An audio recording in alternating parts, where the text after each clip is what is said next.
Welcome to Outta Class, for all those lessons you didn't learn in school. Your overall health, fitness and well-being starts with the right mindset and having those meaningful conversations. This is your host, Grant Roberts. Let's get into it. I'll teach you a lesson now.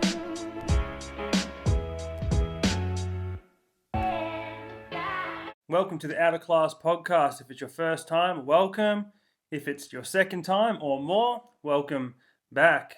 This week's episode, something I think about a lot, and I think many people think about, but probably not as in depth as I do.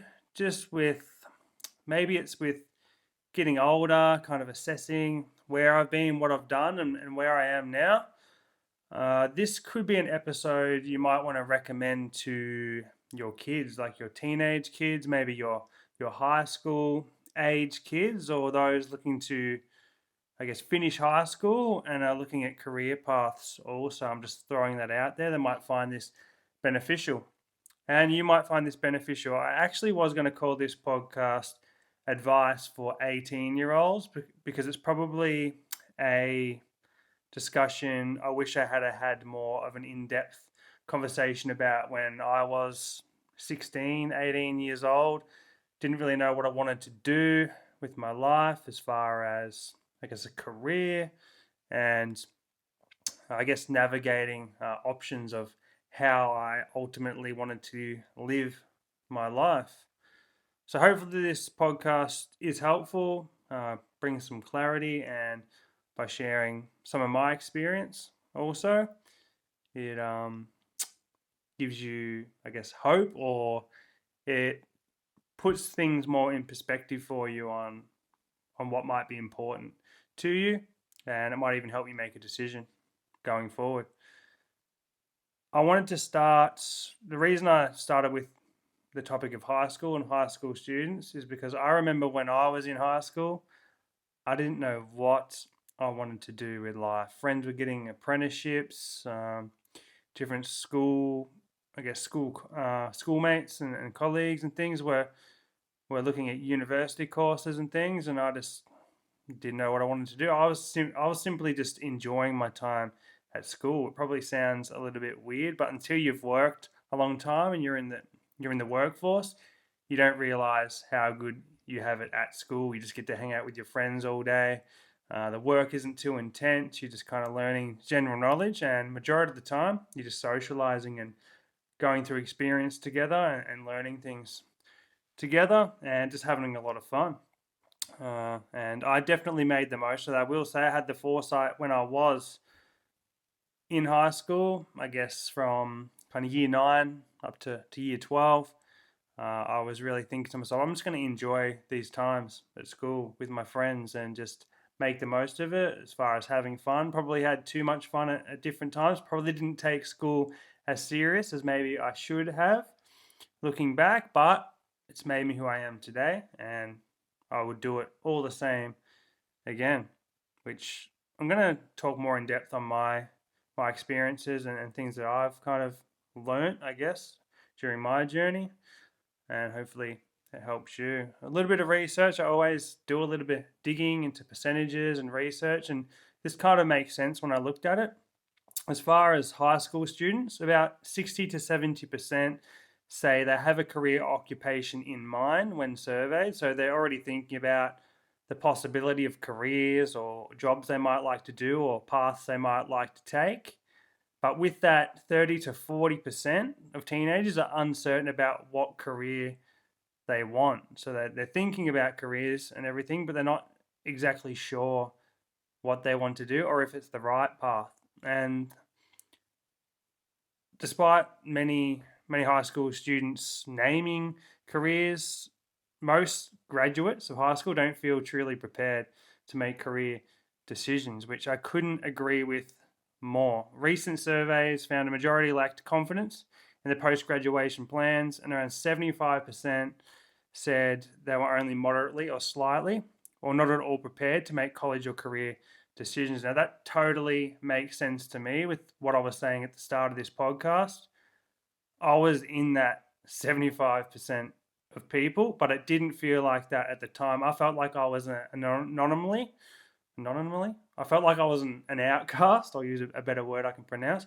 I felt like I was an outcast because I didn't know what I wanted to do, and I was a bit lost. To be honest, too, I didn't think university was an option for me at the time. My family did struggle a lot financially, so I thought going into debt was a decision that I was fearful of. I didn't want to pay that amount of money to do a degree at that time. I just wanted to get a job where I could earn enough money to look after myself, I suppose. And I didn't want to have the burden going on to my parents or anything. So myself and my brothers, university wasn't even a thought, even if we, I guess, thought about it, maybe different careers.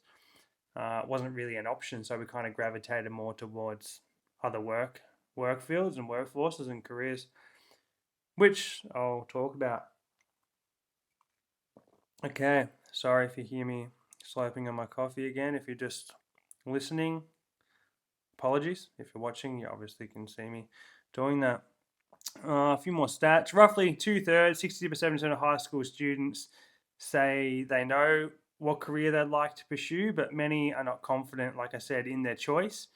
And over a third remain unsure graduating out of high school, which is totally normal, I guess. That's one of the main points I want to make with this podcast. It is totally normal to not know what you want to do.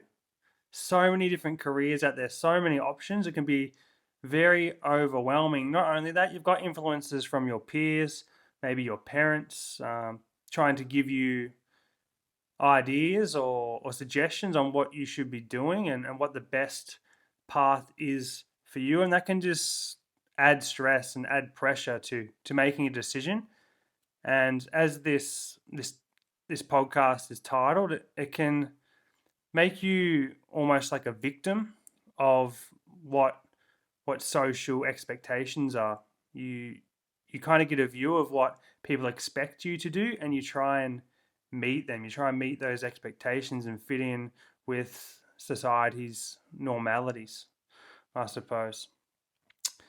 I found this interesting too. Around 1 in 3 young Australian university graduates work in jobs below their qualification level. So they do complete 4 years of university or even more and end up at the end of their university degree working in a career they didn't even plan to.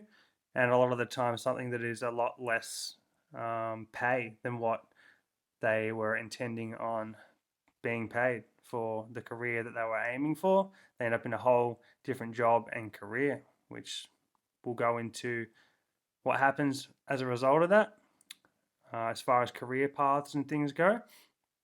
And I had a look at what the best study for direct career paths are, uh, as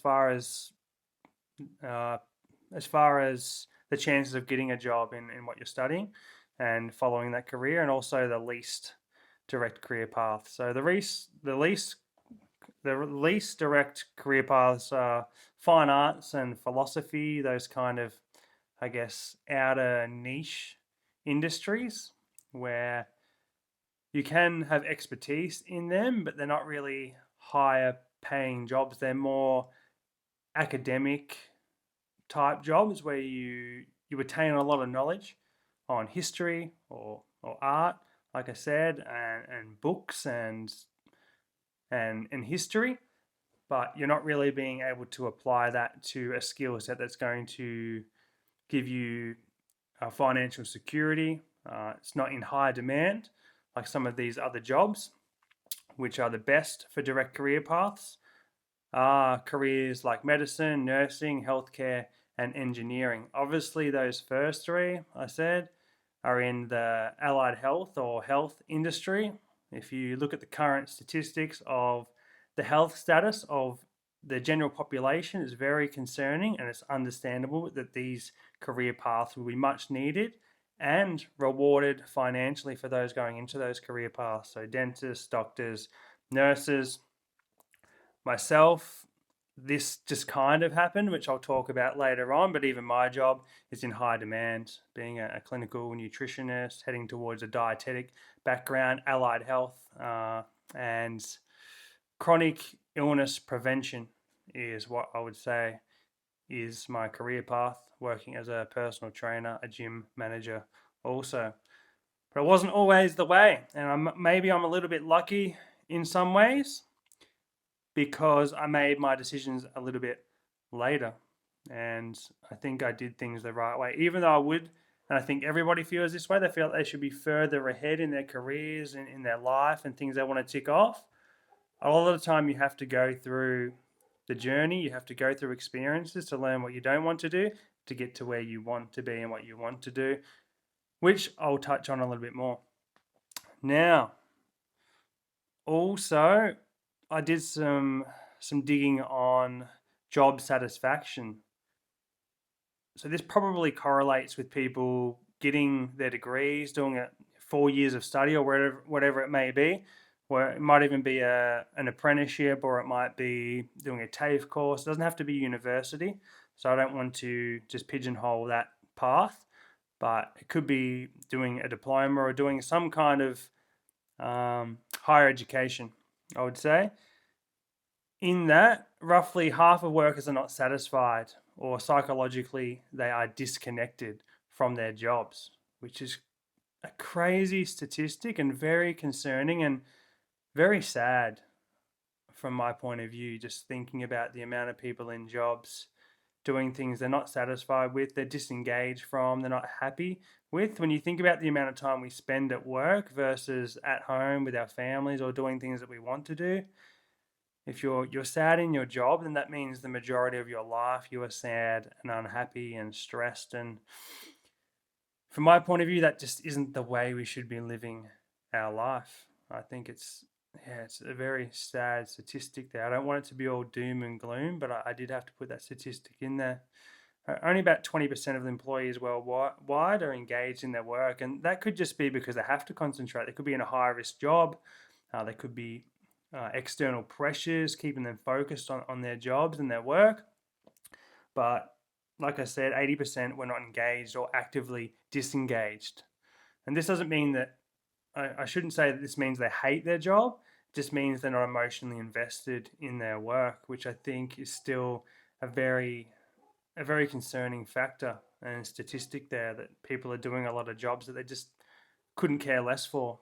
It doesn't mean they hate their jobs, but they're just doing it for a lot of the external reasons, such as money, or they've got a family to look after. They've got themselves in a situation of urgency where they've sacrificed their happiness, maybe their passions, for just getting that paycheck and relying on that security blanket, which we're all guilty of. I've definitely done it before a few times. I'll talk about my experiences after, but I think that's a really important point there, that unfortunately in today's society we are a lot of the time forced to do things we don't necessarily want to do due to financial pressures, responsibilities. You might be looking after kids, mortgages, all these types of things. I could rattle on for a long time, but I can understand why people do this. But this podcast is hopefully to inspire you to be able to get out of a situation that you are sad in, that you are unhappy, you are unfulfilled in, and hopefully give you a spark to get the courage to try something different. I'll give you examples of what I've done the last few years, especially to slowly crawl and gravitate to where I want to be. And I'm overall already, even though I'm not at my end goal as far as a career goes, I'm definitely in a fulfilling place in my life. And I have been for many years now. I would say the last decade, I've been in very fulfilling job roles because I've made a switch and a mindset change to only put effort into things that I'm passionate about and make me overall happy and fulfilled. All right, so I want to talk about a bit about my story and how I am where I am now and what I did to get there. And I think about this a lot, and I have a lot of conversations with teenage kids, I suppose, coming into the gym and training, or just out and about. If they ask me for advice, or a lot of the kids ask me, like, how did you end up in the position you are? Like, you're so happy in your job. You look like you love what you do. How did you get to where you are now? And asking me for advice, which to me still stops me in my tracks sometimes, because I haven't made all of the best decisions, especially at their age, 18, 19 years old. I definitely made a lot of mistakes along the way, but I like to think that now I can give valid advice and helpful advice to these kids coming up. Not only kids, people older than me, people my age also, asking advice, just talking about their jobs, their life in general. And I guess by sharing my story and things that I went through and did, it might inspire you to show that you can switch your lifestyle at any time you really want to, if you just have that belief, and you let your passions uh, drive you and steer you, and you're chasing happiness and fulfillment. It can happen. So when I left school, I went to year 12. As I said, I wasn't really looking to do university. I didn't really care about my grades at that stage, because I wasn't trying to get an ATAR or an end of year score that was going to allow me to get into a university degree. I just wanted to find a job where I could make reasonable money. I thought, $800 a week would be ideal. I could, afford. It doesn't sound like a much these days, but it used to be a lot of money. Around $800 to $1,000. I thought if I could get that a week, that'd be unbelievable. I could be self-sustainable, buy the things I wanted, probably rent a house, and just have some money to play with. Also, I definitely wasn't fit and healthy at this stage. I definitely wasn't the person that I am now. I am in some ways. I've held on to parts of me, but I had to let a lot of things go in my life to become who I am now, and work in the space that I do, which I'll talk about. So, what did I do? In the last 2 years, so VCE, I actually transferred from doing my VCE, my traditional VCE, to get an enter score at the end of the year to apply for university degrees, because I knew I wasn't going to university. Instead, I started doing some work experience. So I went to VCAL, which is Victorian Certificate of Applied Learning. So you get work experience a few days a week or one day a week while you're doing your foundation subjects like English and maths and all the other subjects still, but you can gravitate towards getting work experience. And even at this point, same thing. I didn't know what I wanted to do. I was like, well, where's the money at? Where can I get a good amount of money? And I had a lot of friends, older friends, because I had older brothers too, that were working as like plumbers, as tradies, and are working in engineering, so doing boiler making and fitter and turning. And I thought, well, I may as well do boiler making, because my brother was doing boiler making at the time, welding, working in a metal shop, and I thought I'll give that a go. Sounds like it wasn't, looking back, it wasn't something I look forward to. I really probably dreaded it deep down, but I thought I'll do it for the money and give it a go anyway. And after about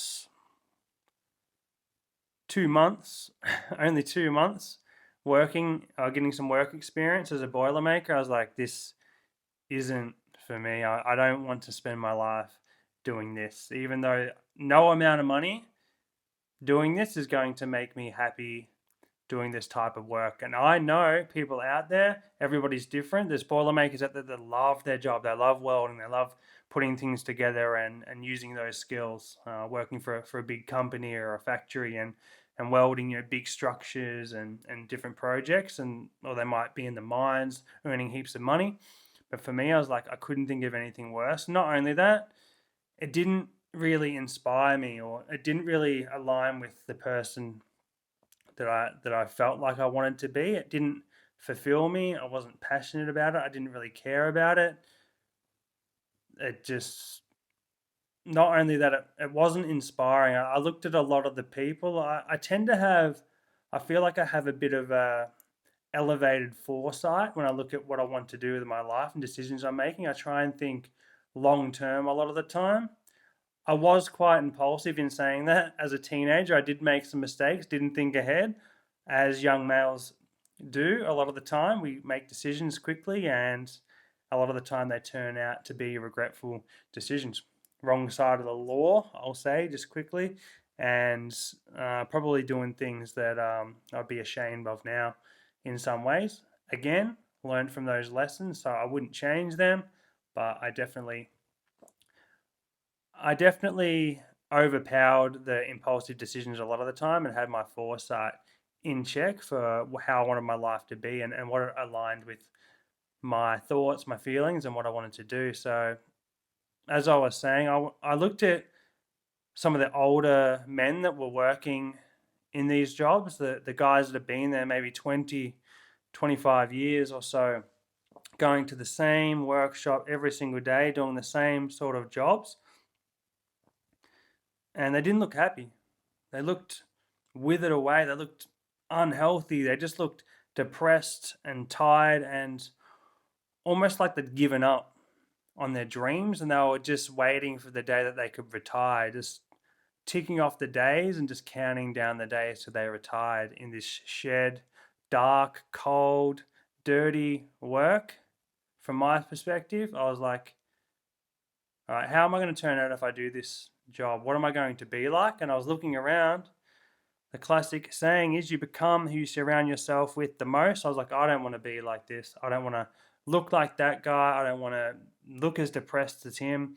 I don't want to wither away like these people and spend the majority of my life, because your working life is the majority of your life. I didn't want to spend it in a dark shed, welding away, or whatever it may be, working with metal and doing this laborious job that now, before I continue, I'm not going to say I don't like hard work. I definitely do, which I'll talk about soon. But that type of manual labor, risk, risk of burns, and I've heard a lot of my friends that are still in that industry or were in that industry just getting injured all the time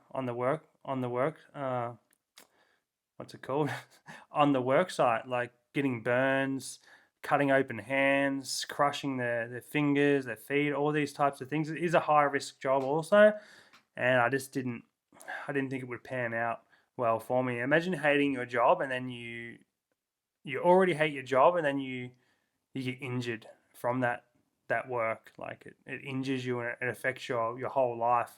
Later on, you have a long term injury. You do your back or something, and it just ruins your whole quality of life outside of that job. That would be the worst thing ever. I couldn't think of anything worse than that.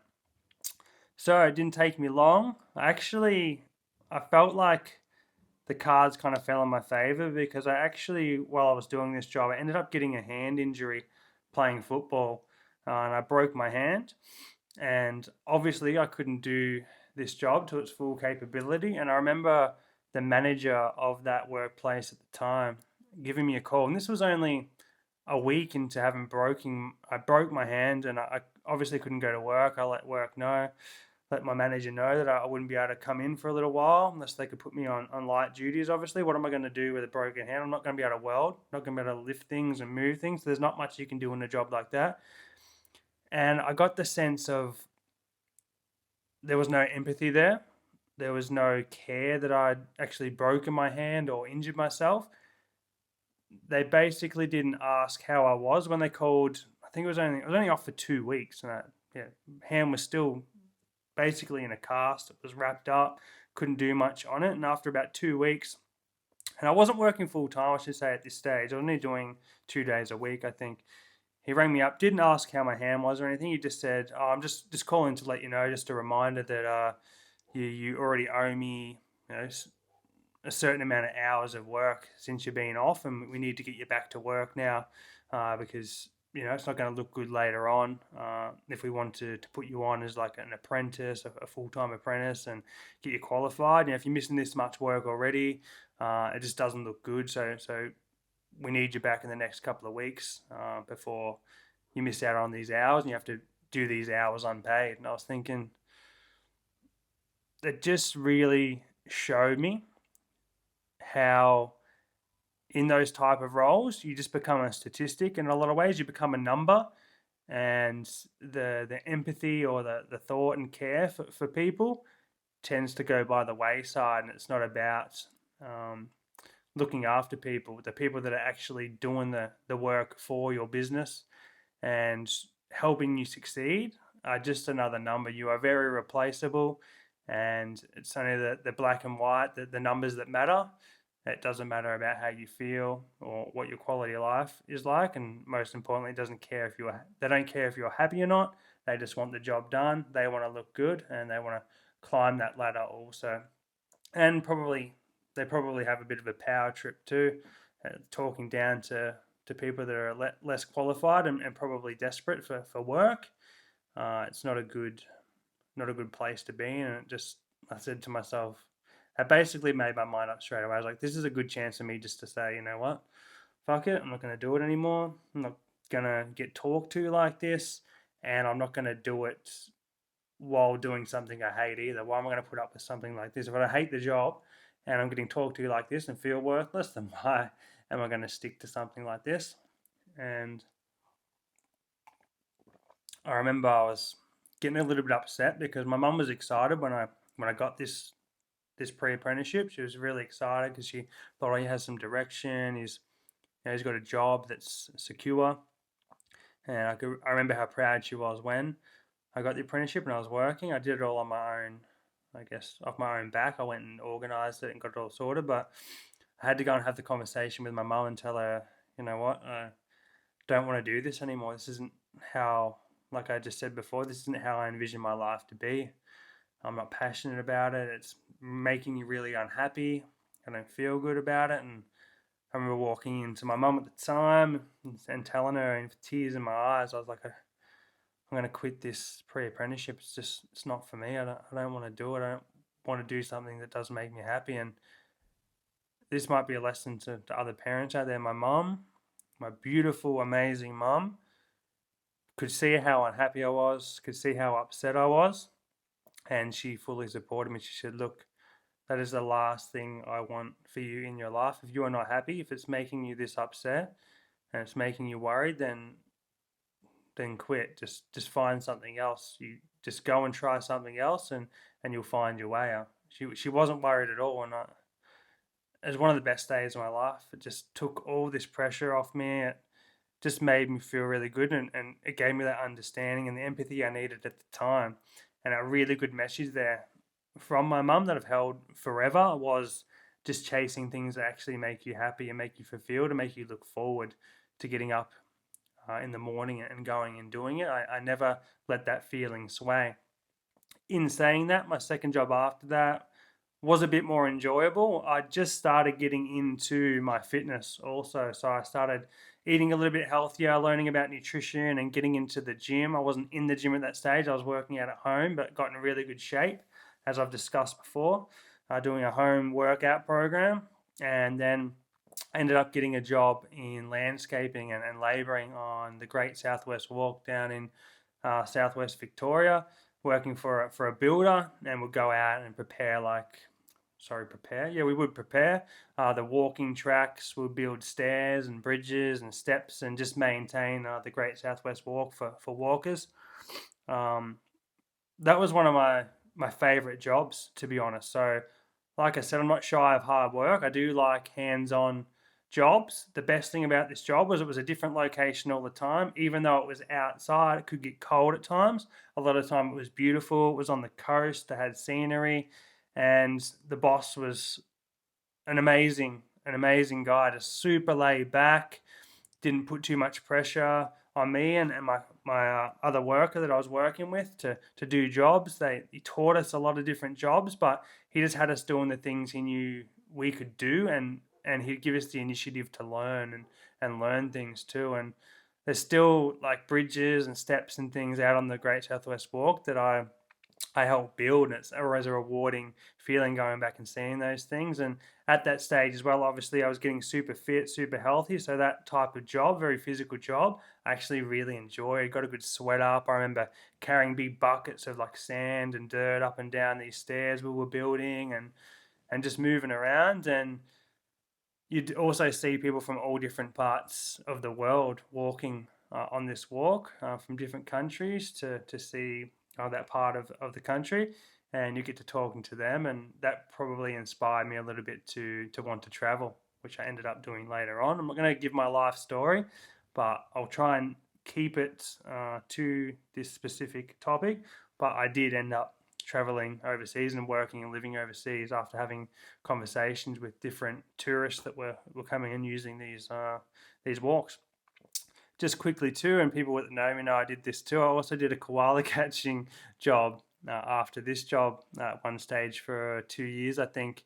Basically, it's the most Australian thing you can probably do. I've had this conversation and told some of my friends from overseas that one of my jobs in Australia was being a koala catcher. So what you'd actually do, and the reason we did it was koalas actually have a type of chlamydia, actually. Don't worry, humans can't catch it. I definitely didn't catch it, but they have a type of chlamydia that spreads rapid through the koala population, and basically they end up super unhealthy if they're not treated, end up with blindness. And we basically had to go with tree climbers. The tree climbers would go and find the koalas. We're in an area out on Budgebim is the traditional name, but it's out on Mount Eccles down in southwest Victoria, and would walk through the bush there. And there's a big koala population, so we'd have to go with a tree climber. He'd go climb up the tree, kind of coax them down. We had a method for getting the koalas down, or would find them walking through the bush, and would capture them. And to capture them, you actually had to use your hands. They can be pretty violent, a pretty dangerous job, but a super exciting job too. Super hard job because you're walking through very rugged bushland and wrangling koalas. Pretty much, you have to learn how to handle them and grab them too. They're wild animals, and let's just say their teeth when they bite you and scratch you, it feels like a staple remover going through your back and your arms and things. I've definitely been bitten and scratched a few times, but every now and then I have to use my skills in an urban area like this, not where I live now, but where I used to live. If there was a koala walking along the road or trapped somewhere, I'd often get a call to come and get a koala and then take it off the road or take it back out the bush. So I've still got those skills now that are with me forever. Just a little fun fact there. But what we'd do with the koalas there when we caught them, put them in a potato sack, carry them on our back, hoping they wouldn't bite and scratch through the bag and leave a nice gash on your back. It definitely happened a few times. And we'd take them to a portable vet, and they would give them the health care they needed, the vaccinations and things that they needed. Got to play with the little baby koalas too. Absolutely beautiful little creatures. So that was a fun part of the job also. And now, after that, I was so passionate and invested in health and fitness that I obviously started to gravitate towards that. I got myself so fit and healthy. People that knew me growing up knew I was pretty overweight as a kid through high school, and they'd see me a few years later, having worked out for a while, started on my fitness journey. And they're like, "Man, how did you get in such good shape? You look unbelievable, amazing. Can you help me?" And natural gravitation there. My passion is for helping people live a happy and healthy lifestyle. So I was like, well, if I'm going to start helping people, I better do it the legitimate way and do it the right way and go and get my personal training certificate. So I went and got a Cert 3 and 4 back before you could get it in 6 weeks as well. The trash courses they have now, absolutely irrelevant. Nothing beats actually being in a proper personal training school. I did it through the Australian Institute of Fitness back when you actually had to go and sit in classrooms and learn and then apply your skills for, I think it took me 2 years all up to get mine, considering you can get it in 6 weeks now, probably less. Just shows how concerning these courses are, but that's a whole other discussion. Got those done, and then I found out pretty quickly, obviously nutrition is the key to getting the results. You can work out all you want, but if you don't know how to eat towards your goals, you're not going to achieve the body that you want and feel the way you want to feel. So went and started studying nutrition. Also, I went and did as many nutrition courses, short courses, as I could do at the time. It wasn't as popular as it is now, and wasn't as accessible as it is now. There definitely wasn't online university courses and different things you can get into. So I did a heap of different diplomas, specialized courses in nutrition and food, and I haven't stopped for over a decade now of learning about the gym, about fitness, about health, and about nutrition. Over a decade now. So that's basically how I've come full circle. And that's why I wanted to share my story and all this to say I wanted to go back to a main point, and that is how I felt in school and how long it took me to gravitate to where I wanted to be. It took me how long? Oh, what's that? Honestly, it probably took me about 7 years after high school before I ended up in the career and the job that I wanted to do, which probably sounds crazy if you are in high school now thinking, far out, I could have that long before I end up doing what I want to do. And my main message is this: what's the rush, and why are we putting expectations on when people should achieve things? This is one of my main messages here. Who sets the time frame for when somebody should accomplish something, for when they should, own their first house or their car or start their career? Since when did this become something that there was an age limit on, or a timeline, or some kind of urgency? There's so many factors and so many obstacles and different things that can get in the way to stall or speed up somebody's process and their life and the goals that they tick off, that I just think it's so backwards the way society looks at milestones and attaching ages and things to what we should accomplish in our life, when at the end of the day someone can find happiness from 10 years old and sustain that for the rest of their lives without having some career that's considered successful, or taking a path that's considered successful and appropriate in society. Um, that's one of the main points I wanted to talk about today. And I guess my main thought from both reading on this topic, reading up on it, and my personal experiences, which I have discussed. And this isn't just about career paths. This is about lifestyle choices also. Um, like, how the fuck are we supposed to know what we want to do if we haven't lived any of our life yet? We haven't gone through these experiences. We haven't been tested. We haven't even tried multiple things yet. How are we supposed to know what we want to do when we don't even know who we are yet? How do you become who you are today? You are who you are today because of all the previous experiences you've had, all the things you've gone through make up who you are today. So if you've only been through primary school and high school, how the fuck do you even know who you are? Yes, I will say there is those outliers of people who, they're basically from birth, from primary school, high school. They know exactly what career path they want to do and they follow it, razor sharp focus. They're passionate about it. They love it. They want to do it from a young age. All good and well to those people, but they are super, super rare, those type of people. A lot of the people you think that have their careers set out for them, they know what they want to do, their razor sharp focus, usually isn't something that they've decided on. It's usually something that their parents have expected of them a lot of the time, or their peers, or they want to fit in with their community that they're in, or they do what everybody else does. I remember I was I was at a house party actually in France when I was living over in the UK at the time. I would often go to France and different places, and I was in a room full of French people around my age, in my mid-20s at the time. And we went around the room and everybody was asking each other what they do. And no word of a lie, it basically went like this. It went pharmacist,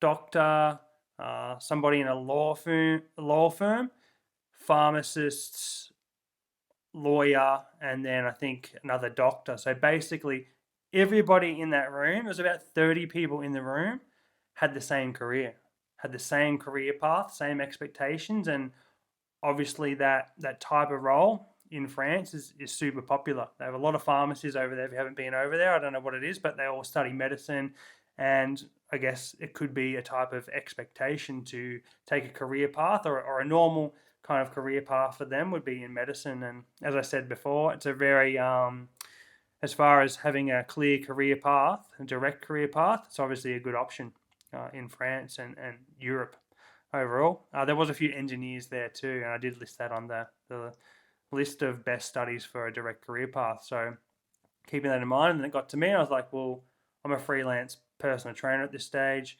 I manage a gym and I travel around, and that's basically what I do. I did at the time, obviously being young, I felt a little bit not as superior. I guess I felt a little bit not as good as these people because of their careers and I guess the money they would have been earning and things compared to me. But then again, here I am in a whole different country, traveling around the world, and a lot of these people in this party hadn't left the city that they were in ever. So I suppose that's another way to look at things. So I was out, chasing happiness and chasing life experiences and becoming the person I wanted to be, rather than just ticking off an expectation or a career path that was considered appropriate for my age or my time. I guess hopefully what I've talked about, I think I've covered what I wanted to in this podcast. But my main message being that is money shouldn't be the reason, or expectations of others shouldn't be the reason you choose the career you do. Passion and happiness should be the number one reason you do the job you do, or you live the life you live. I'm not even just talking about careers here. I'm talking about the life that you live. Dog barking again, sorry. And the social norms and expectations with age timelines, forget about all that shit. It doesn't even matter. What matters most is your quality of life, your passions and your happiness. The more passionate you are about something, the more you feel like you have purpose, the more you feel like you're giving something to the world, to those you love and care about, and yourself, you're going to succeed. That is success right there. That is the best way you can live your life, I believe. I'm just talking from my personal experiences, my thoughts on what life should be. And ultimately, I think for me, I found the perfect balance, which everybody should do, of doing something you love to do and figuring out a way to get paid for it. That would be my message there. Find your passion and your purpose and find a way to get paid as much as you can while doing it. Yes, we need, and I'm just saying that because we do need financial security, obviously. We do need some kind of security there these days in the life that we live, the world that we live. You do need some financial security, of course. You do need to earn a living. I'm not saying give up all your dreams and careers and don't aim to earn money. Just kind of float around and do what makes you happy. I'm not saying that. You do have to have a balance there of being a responsible adult, taking responsibility of the things you need to. But you should be able to find a balance there somewhat of doing something you enjoy to do. Like like I've said before, like I said, you don't want to spend the majority of your life, which is your working life, doing something you absolutely hate and despise, because that's just going to rub off in your personal life, also in your personal relationships, your relationships with your kids, your friends. If you're just majority of the time unhappy, how do you think you're going to be when you're not at work? Like, it's very hard to shake not feeling that way, especially if you live for the weekends and then you're dreading going back to work on a Monday, for example. How are you supposed to really enjoy your life when you're dreading what's to come in the future every single day? Gonna leave I think I've said what I needed to say. I hope I covered this topic the way I really wanted to and you got some value out of it. And if you did, don't forget to share it. But I wanted to finish with a very relevant quote by Albert Einstein, who once said, "If you want to live a happy life, tie it to a goal, not to people or things." And I think that really gets the message across of what this podcast is about, what it was supposed to be about, hopefully this week. And that is chase happiness and tie it to a passion, something that is bigger than you, that just drives you and fuels that fire inside you to go out and get it and go out and make a difference, a positive difference in the world. And don't tie it to people or things. Don't tie it to other people's opinions or expectations of what they think you should do, because you know yourself better than anybody else. And external things, don't work a job just so you can afford something to impress other people. Don't work a job for things that aren't going to last long term. Spend it on experiences. Spend it on upskilling. For example, I've put a lot of the money that I've earned over the years into upskilling and learning more. I'm almost finished another degree now, and I'm looking to do another one later on. And this is all self-funded. Going back to what I said, when I was a younger kid in high school, my parents didn't have the ability to pay for my studies. I didn't think I'd ever be able to afford to go to university, but I've worked hard and I've had a direction and a passion and been able to fund my own study, my own career path off my own back in order to get to where I want to be. And that is all fueled by just doing what I'm passionate about and being and happy doing. I'm happy doing this right now. It's something I'm passionate about, so I'm doing it whether I get paid for it or not. And I know that if I have that intention, that positive intention of doing something that makes me happy, makes me fulfilled, then I can't lose, because I'm going to be happy regardless, because I'm doing something that I love to do every day. That is my message for you this week. If you want to talk about it further, if you hear something in this, you want to ask about it, send me a DM at Grant Roberts PT on Instagram, and I can talk about it all day. Just like having a passion for health and fitness, I have a passion for helping other people and for having meaningful conversations, which is why I do this podcast. But I really hope what I've talked about, what I've covered, and sharing some of my personal experience, you get something out of it. It resonates with you and it helps you in some way. And I know I've talked a lot about high school age kids, but this goes for anybody. I know people that are starting a degree in their 60s. They're having a career change. They're changing their whole life. They're packing up and leaving overseas in their 50s or 60s. And that's unbelievably awesome and a perfect example of what I'm trying to get across. It's never too late to chase your dreams and live out your passions. Just because you feel like you're behind, everybody feels like they're behind in today's society and fast-paced world. But guess what? You're not in a race with anybody else. Go and live your life the way you want to live it. Chase happiness, chase passion. That's all I want to say.